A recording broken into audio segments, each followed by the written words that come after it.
And this is going to sound quite scary for you right now, yeah? The reason why it's haram to have sexual intercourse with a 5-year-old is not found in the Quran whatsoever. It's found in the Sunnah, and in fact, if you look just at the Quran, you will get the indication that you can have sexual intercourse with a 5-year-old. No. And I'll tell you why. And I'll give you, hold on. I'm saying this and I'm going to back it up with evidences. Let me repeat my point. We both agree that it's haram and it's wrong to have sexual intercourse with a 5-year-old. Okay, good. My premise today, my thesis today is as follows.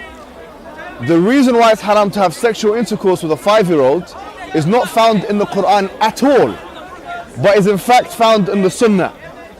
Okay, and listen, if you just read the Quran, it is halal, it would be halal to have sexual intercourse with a 5-year-old. Tell me how and why. In Surah Al-Talaq, chapter 65, verse 4, Allah subhanahu wa ta'ala tells us who you can divorce and who you cannot divorce. And then he says, وَاللَّائِ لَمْ يَحِدْنَ وَاللَّائِ لَمْ يَحِدْنَ, and the ones who had never been pubescent before. Okay, what was that, Surah 16? Surah Al-Talaq, chapter 65, verse 4. وَاللَّائِ لَمْ يَحِدْنَ. Now the word lam in Arabic, it's what you call harfu nahi lil madi, which means that it's something, a negative term for the past tense. The Mufassirun, they say about this term, about this verse, it talks about breastfeeding women, because when you're breastfeeding you obviously can't menstruate. And it also talks about pregnant women, obviously you don't menstruate. Okay, however, at the same time, verse 4. Yeah. It doesn't say anything about that. Yes, it does. I'm just. No. Let me read it out for non-speaking Arabs here. Surah 65 verse 4. As for the women who have reached menopause, yes. If you have any doubts, the interim shall be 3 months. Yeah. As for those whose menstruation has ceased, okay, good. Those who are already this pregnant, is it. Good. The interim is until they give birth. This is the verse. Anyone who reverences Allah, He makes His matters easy. ولا يئسن من واحد من نسائكم فعدتهن 3 أشهر واللائي لم يحد. واللائي لم يحد. There's a verse in the Quran where Allah says that. No, listen, but you're with me here. Well, I just marry a woman. But I'm with you. What's your name again, bro? Cameron. Sorry again? Cameron. Do you mind if I just, because to other people they might not know what I'm trying to say. So what? Let me just finish what I'm saying and then you can come back. In the Sunnah, there's a hadith. And by the way, this is very important, yeah? I want all Muslims to be aware of this. The reason why we don't have sexual intercourse with 5-year-olds and 6-year-olds and 7-year-olds or whatever is not because of puberty. Wait a minute, what did you say? It's not because of puberty, because that verse in the Quran actually says lam yahid. They never had puberty before. You can't go around that. The reason why we don't have sexual intercourse with those people is because of harm. The hadith says la darar wa la dirar. And I've said before, the reason why is because of the Sunnah, not because of the Quran. Such a verse, la dirar, means you can't inflict harm to anyone else. You know, I'm going to make a point to you today and to the British government. Wait a minute, what did you say? British government? Yes, the British government. I believe that the way they formalize the age of consent is flawed. Let me tell you why. And I'll come back. No, but wallahi, let me come to you. Let me come to you. I'm with you. Cameron, give me a second, please. I beg you, yeah? You know, in Islam, it's haram to have sexual intercourse with anyone who you'll cause harm to. That's why we don't have a problem with the age of consent, let's say, yeah? In this country, a 30-year-old man can have sexual intercourse with a centenarian, a 100-year-old woman. But I'm going to be explicit here, Kamrul, yeah?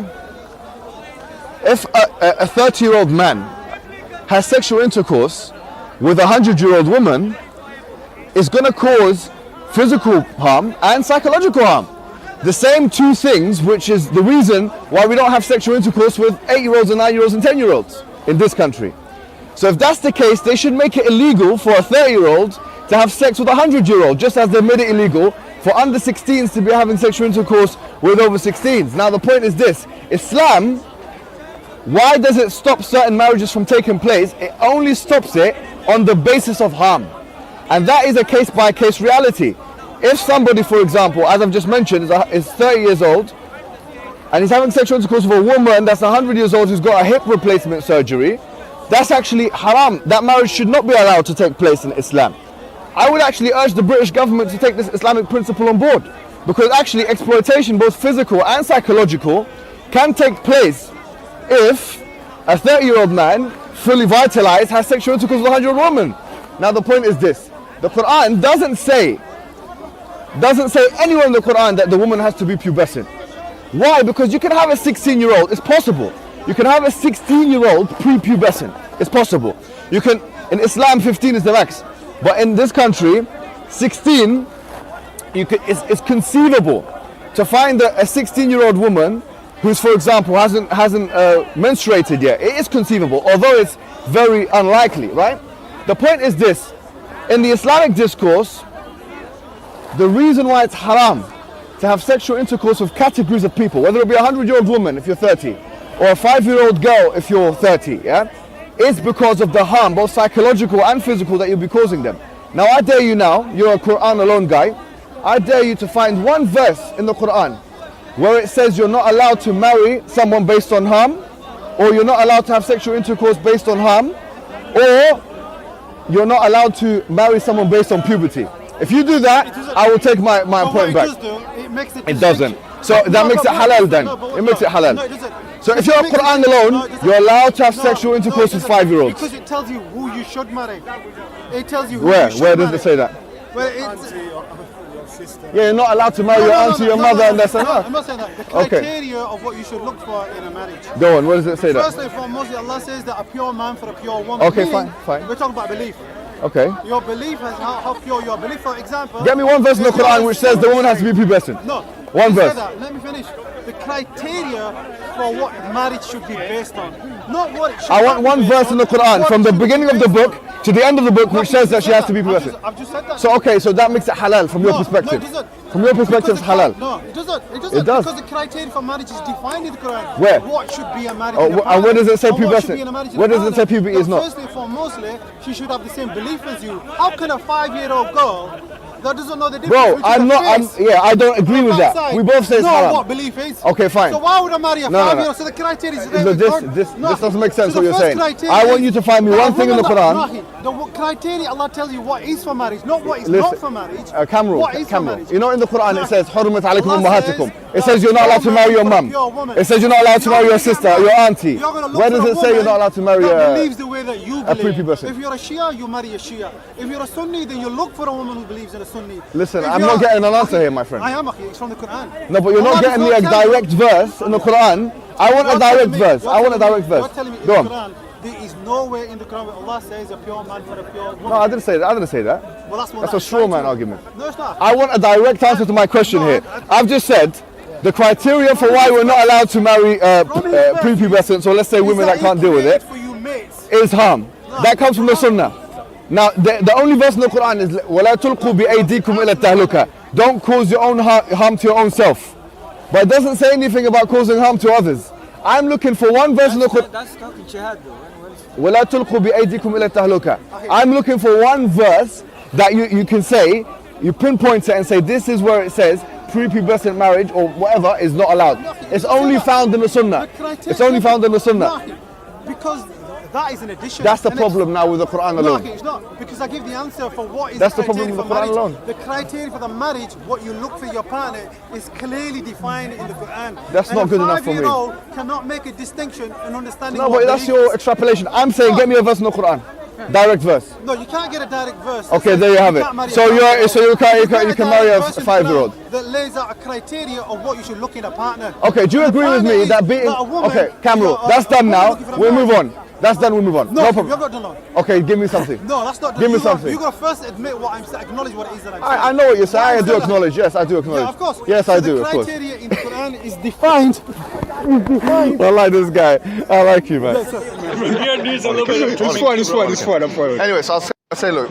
Okay, so In regards to what you've said, I think there's an as element. I've said, Al Jalalain, Ibn Kathir, and every tafsir writer I've claimed claims that the verse in question is referring to an iddah. That iddah is the period of waiting for divorce, right? Agreed. And that period of waiting for divorce, 3 months, is for children as well. I'll tell you the truth. So your God is okay with marrying children? Okay, no, it's fine. Let me answer your question. What? It's true to say that if you read the tafasir and the exegesis of chapter 64 verse 4, especially on the part where it says وَاللَّائِ لَمْ يَحِدْنَ, it does mention women that are pregnant, it does mention post-mortem women, but it also does women that have never had a period before. That's true, and if someone tries to do inkar of that or reject that, then they will be... And it mentions children as well. Well, I'm saying women that have never had a period before. It doesn't say women, it says children. Ibn Kathir clearly says it mentions children. Yeah, no, do you want me to read it out again? No, fine. I'll read it out to you. I'm telling you, listen. Allah the Exalted clarifies the waiting period of the woman in menopause, and that it is one whose menstruation has stopped due to her older age. Can I finish? Do you know why it says women? Can I finish? The verse says women. Can I finish? Can I just finish? Can I allow my place? Then you talk. Right? I'll give you all the time. Just allow it. Right. And that is one of those whose menstruation has stopped due to her old age. Her iddah, waiting period for divorce, is 3 months. Who's iddah? Who's iddah? This is waiting period for divorce. No, but it says her iddah. Her iddah. Yeah, who's this her? Is referring to the woman in menopause. Woman. Yeah, woman. And now let me read the rest of it. Right? Her iddah is 3 months. Instead of the 3 monthly cycles for those who menstruate, which is based upon the ayat in Surah Al-Baqarah. The same for the young who have not reached the years of menstruation. Their iddah is 3 months. So you can marry and divorce children in Islam. Okay, let me answer your question, right? Let me understand. First of all, the verse itself says "min nisaikum," from your women, yeah. Right. So women is. You've asked me where the woman. The verse itself mentions women, yeah. And this is mentioning young children. So you got a problem with the early tafsir. Let me ask you. Yes. No, I don't have a problem with them. No, I don't. You say you don't. No, I don't have a problem. So when they say young child, are you asking me a question now? Or are you just going to continue? All right. So let me ask you a question, right? So it's true to say that. When I'm ready. All right. No, it's fine. It's true to say that aqdun nikah. Right. The aqdun nikah is a marital contract. Right. Can be done with anybody at any age. Of course, yeah. Yes? This is something which you didn't know that.